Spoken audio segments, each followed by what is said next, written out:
Squids, it's me Sid, and welcome back to my channel.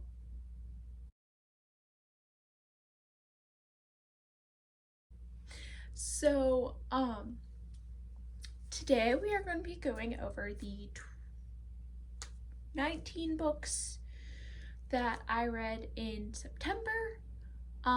This is late because I was sick the first week of October, and I say the first week, it was really the second week of October, but it was bad. So we're doing it today instead. So I sorted this from some way, and I don't know how I sorted it. But so we're gonna go through.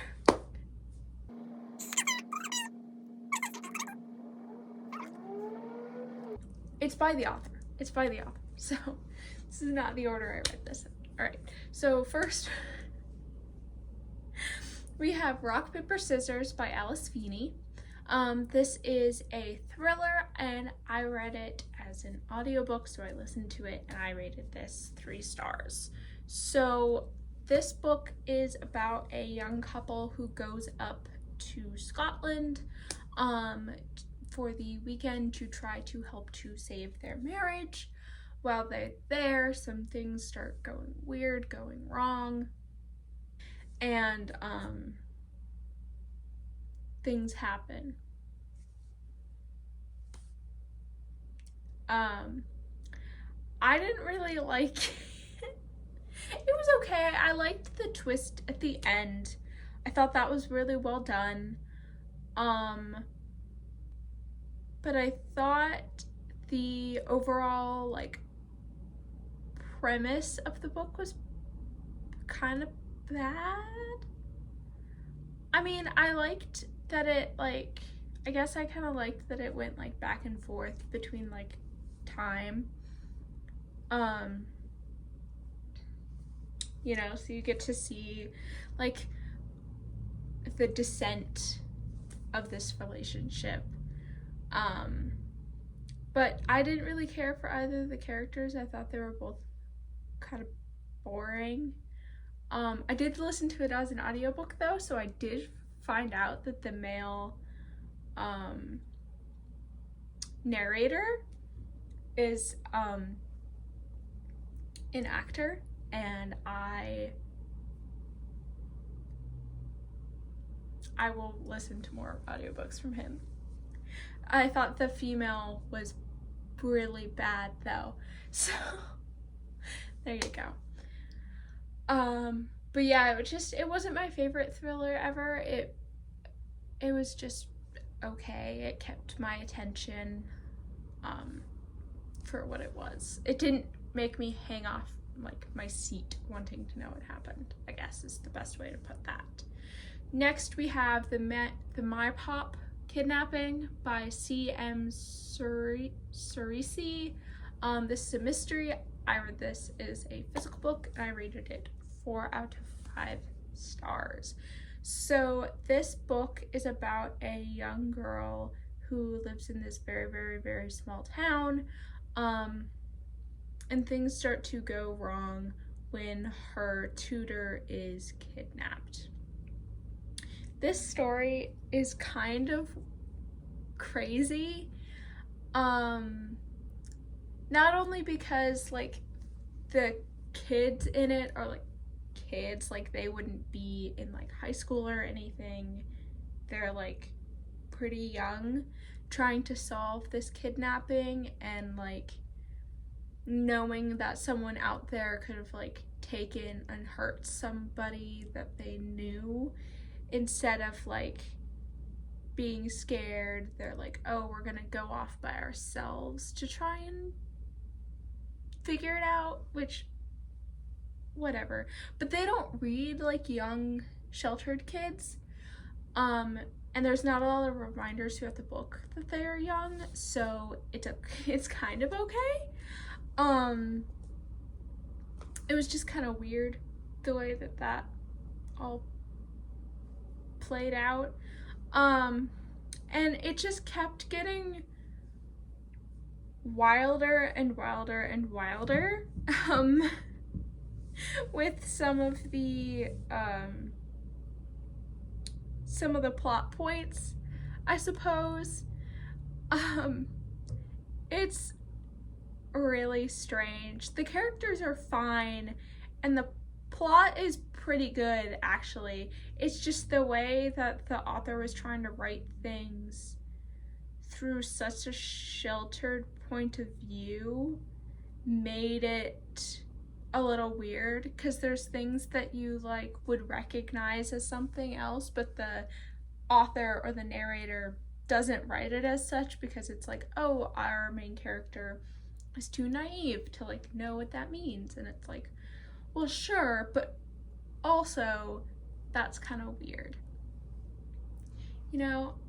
But I still thought, I mean, it was very easy to read. It was very young. It was very quick. It was nice. It was funny. That was my pop kidnapping. Next we have Flower Heart by Catherine Bakewell. This is a romantasy book, and I read this as an ebook and I rated it 5 out of 5 stars. So this is about a young girl who cannot control her magic, and whose mother is kind of an outlaw in the magic community.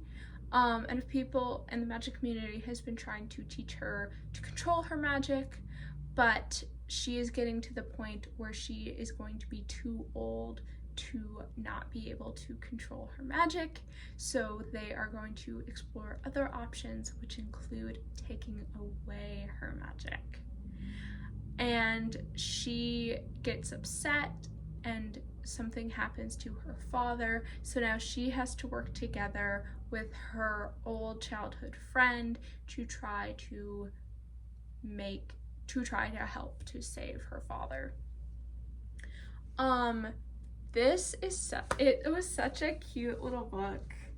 I don't remember how long it was. Maybe it was longer than I thought it was, but I didn't think it was super long.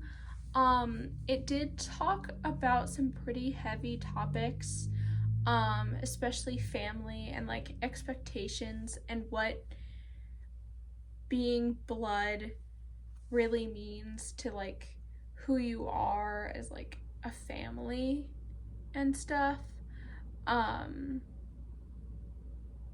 And like the questions about like, if you have the power to change something, should you? So it did handle some very deep topics, but it handled them on like the same level as the romance. So the romance was really cute. I thought the two characters were really fun. They both were really, really done in depth. I also really liked it because it was like we have our main two characters and then a cast of characters, rather than focusing on all those other characters as much. It really just focused on our two main characters. But yeah, I liked that one a lot, and that was actually a book that I read for the cozy fantasy challenge thing that I'm doing, where I'm reading like a bunch of cozy fantasy and I'm like trying to determine what I like versus what I don't like for cozy fantasy. Stop it. Next we have The Mayfly by CJ Lead. It'll be like here how it's spelled. This is horror. I read this as an ebook and I rated it 5 stars. So it is about our main character who has the same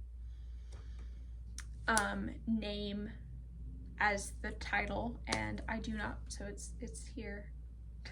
I don't want to say it for fear of saying it wrong.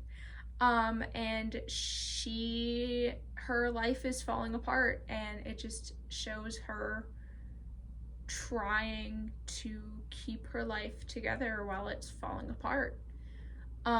It's horrific. Like, it's really, really, really graphic. It's not really for the faint of heart, and if you don't like girl, like, if you don't like reading women doing terrible things to people, don't read this book. But I don't know, I really liked the main character, and I really liked how she was just trying to deal with her whole world like crumbling underneath her. And just like how she dealt with the fact that, yeah, just that her world was crumbling underneath her. But yeah, that was Maeve Fly by C.J. Lead.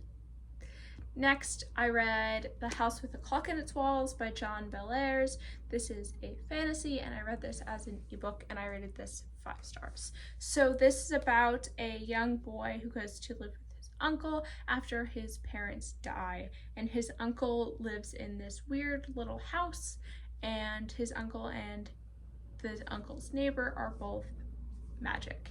And there is a evil magician who used to live in the house who is still, after his death, still like messing things up.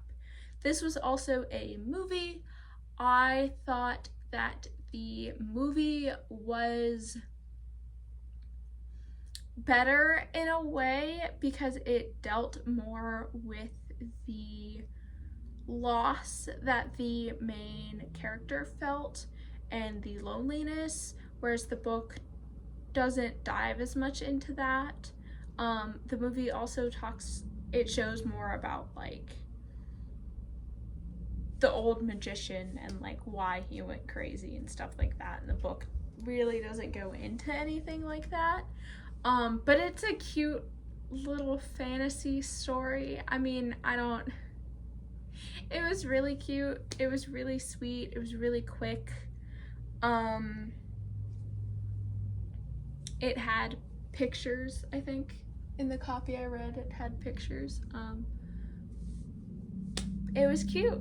I mean, if you're looking for a really quick fantasy read, it is middle grade, maybe younger. But it was pretty good. Anyway, next I read, for my reading all the series that are on my TBR, I read all of the Rot and Ruin series except for this one, Bits and Pieces. I did read this, I just didn't finish it in September. So I read Rot and Ruin, Dust and Decay, Flesh and Bone, and Fire and Ash, all in September. Cover this one up. So I'm gonna talk about this series. This series is about a young boy. He's 15 in the first book. His name is Benny Amura, and Benny's brother, slide, thank you, is a bounty hunter. Let me restart this. So this is in a world where zombies have taken over the world, basically. And so now there are a bunch of people living in small communities without electricity. They're very self-sufficient, and there are some bounty hunters who go around and kill the zombies. So this series is about Benny Amura. I believe that is how you pronounce his last name. And his family, his friends, and what happens when Benny starts to shadow his brother Tom and become a bounty hunter, and he sees all of the politics that are in the Rotten Ruin, which is the space the zombies occupy, and there's like no humans there, there's no like policing force, there's no anything like that.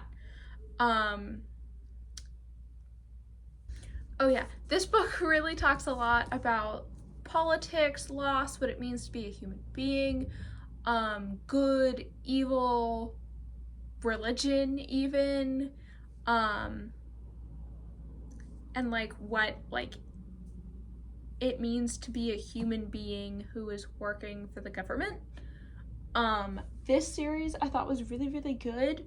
I rated the first one 4.25, the second one 5, the third and fourth one 4 stars, and then I don't remember what I did the last one, the fifth one.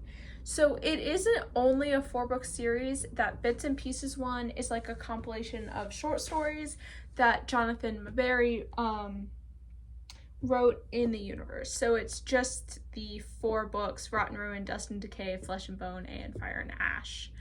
But yeah, they were a pretty good series overall, and I really want to read more by this author.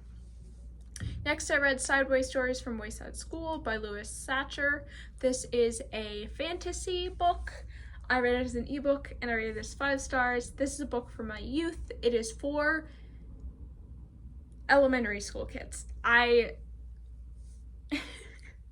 It's about this school that, instead of being built one story with 30 rooms, is built up 30 stories. So it's 1 room per story. And the people in this school are crazy. They have crazy little adventures. In this book, you get introduced. Each chapter is about a different student in the class at the top, I believe, of Wayside School. And also about some of the other characters that we meet. It's really silly. It's really just out there. I mean, but I saw that it was from my library, and I was like, I want to read this again because I remember really liking them. Because they were in the classrooms I was in, and I would always just like pick this up because they were so strange. Next, which was also part of my read every series that I have, I read Renegades and Arch Enemies by Marissa Mayer. This is books 1 and 2 of the Renegade series. Okay. Of the Renegade series, this is a sci-fi book. I would call it sci-fi. It's about like superheroes and stuff. And I read these physically. I just don't have my copies because I took them home. And I rated these both 5 stars. So these are books about the our main character, who is a villain who hates the superhero society because they were not there to save her family. Her name is Nova, I'm pretty sure. And you find, none of this is a spoiler, you find this out very, very early in the first book. And so in the first book, she is set to infiltrate the superhero team in order to get information to end up taking them down. And the first book I don't want to like go into what the second book's about because it's a little bit of a spoiler for the first book. But it does explore a lot about like laws, rules, what it means to have power, good, bad, stuff like that, like how even like how family works, family obligations and stuff like that. Media perceptions, and I say media perceptions kind of, it's like how like people view things because of what they've been told. It also talks a lot about learned helplessness, which I thought was really, really interesting, especially in this world.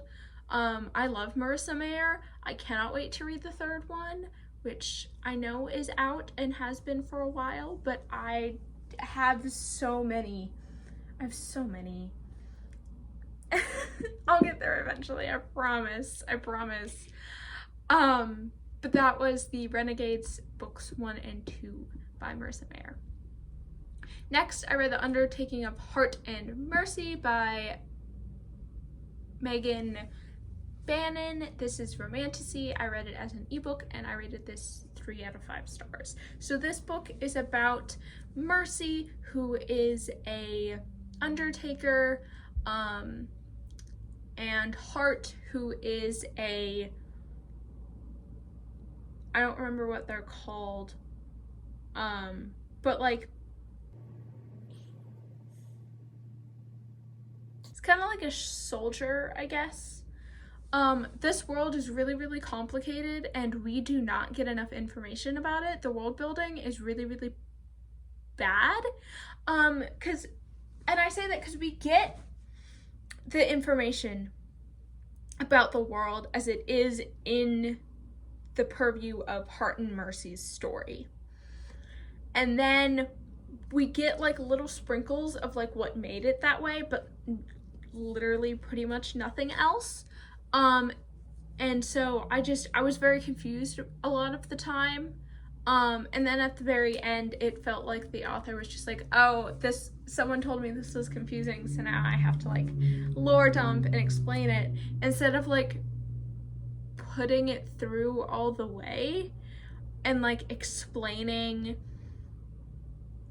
like how the world got to be the way that it is today. I mean, because it's very confusing, the timeline for some of the things that have happened within the story, because sometimes they'll talk about it like it happened super long ago and it was only a generation ago, and sometimes they'll be like, oh, like that just happened but it was like a millennia ago, and it's just a little funky. The characters are okay. It deals a lot. I did like Mercy, our main female character, a lot, because she had a lot of like family issues and stuff, and that's how like, and we get a lot about like that and like her family and stuff like that, and I really, really enjoyed that. For Hart, he also has some family issues, but with him, he just and then the relationship to me seemed to like halfway through the book like catalyze instantly. Like, it's enemies to lovers is what it's supposed to be, but then like halfway through, but I don't want to spoil it, but it's just the relationship seemed to go from like 0 to 100 that quickly, and I don't like that kind of thing, especially when we're supposed to see that they hate each other. Even if they like don't really hate each other, it still is like oh well, that really doesn't make sense to me as like how real people would act. But I guess I liked the characters once they were together, and I liked the world if there was more explained. But that was The Undertaking of Hart and Mercy by Megan Bannon. Next, I read this little baby, which is Tim Burton's The Nightmare Before Christmas by Megan Shepherd. This is fantasy. Obviously, I read it physically, and I rated it 5 stars. If you don't know, which you might not, I love The Nightmare Before Christmas. These are also really cool, like, edges, because it's like that. Anyway, I'm gonna put it back before I like hurt it.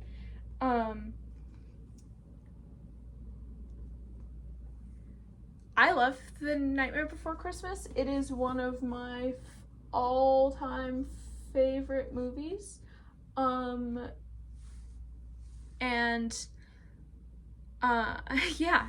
I don't know if you can tell. These are little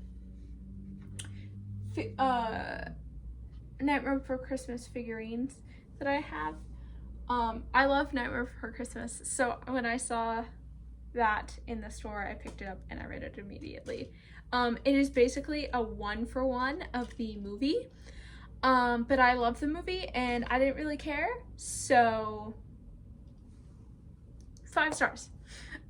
Next I read The 100,000 Kingdoms by N.K. Jemisin.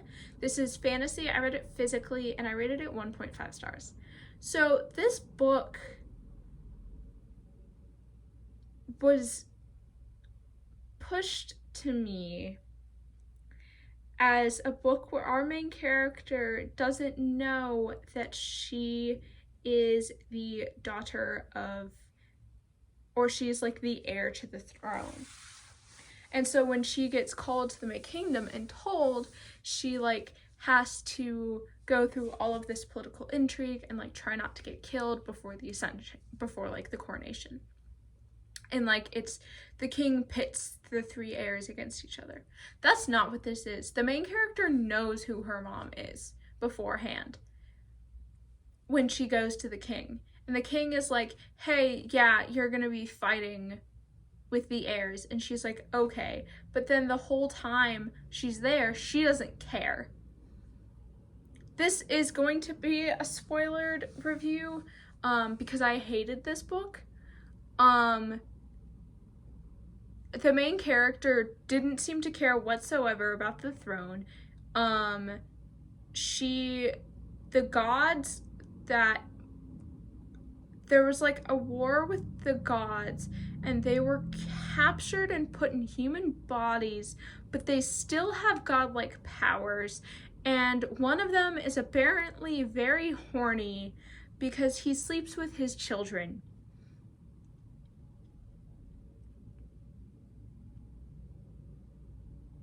Yes, you heard me right. He sleeps with his children. And one of which looks like an actual physical child. I don't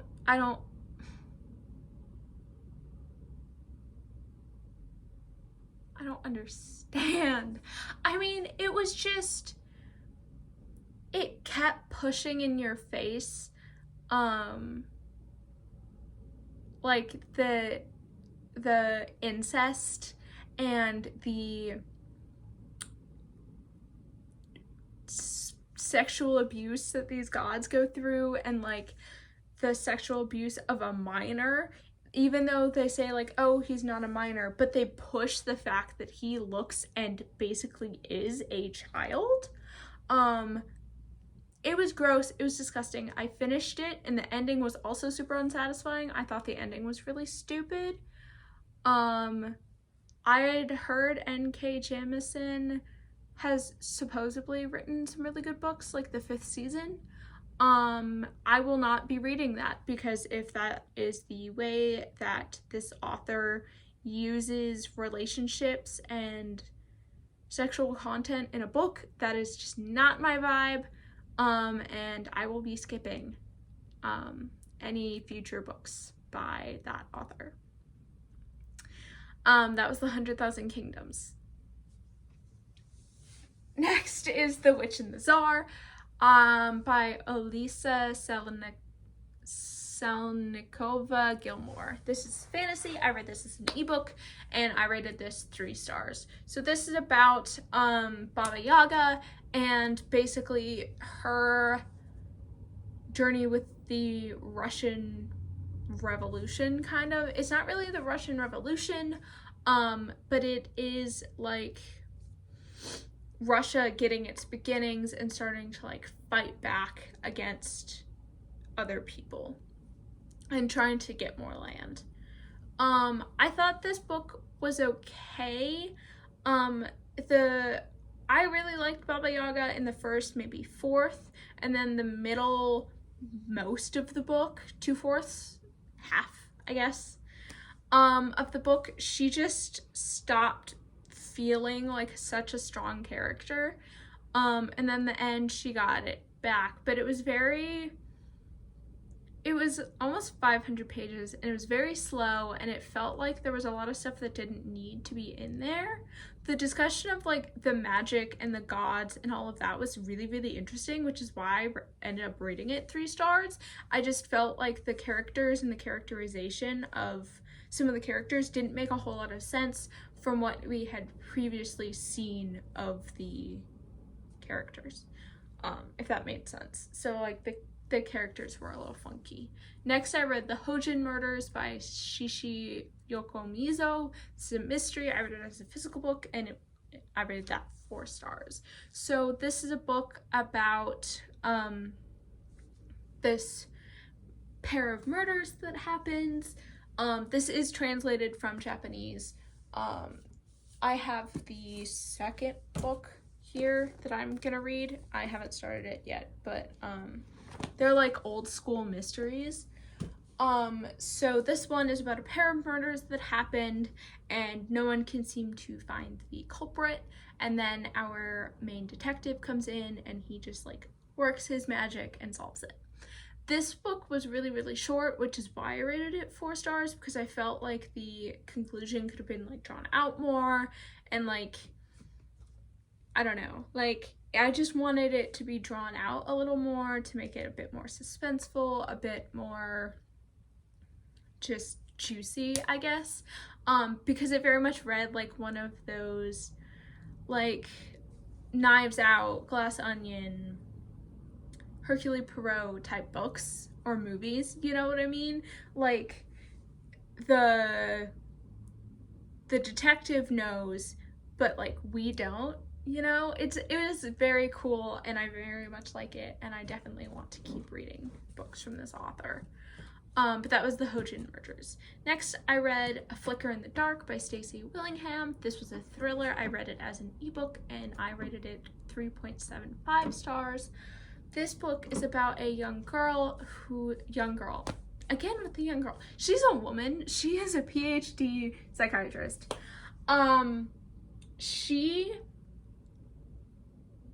Her father, when she was young, her father murdered little girls, and now she's grown up and murders like that start again, and it's basically her trying to figure out who is doing it and if it's like a copycat or not.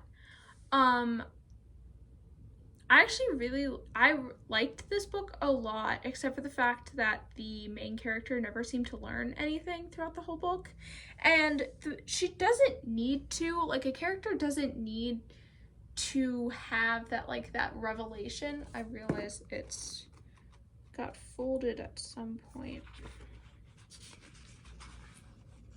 There.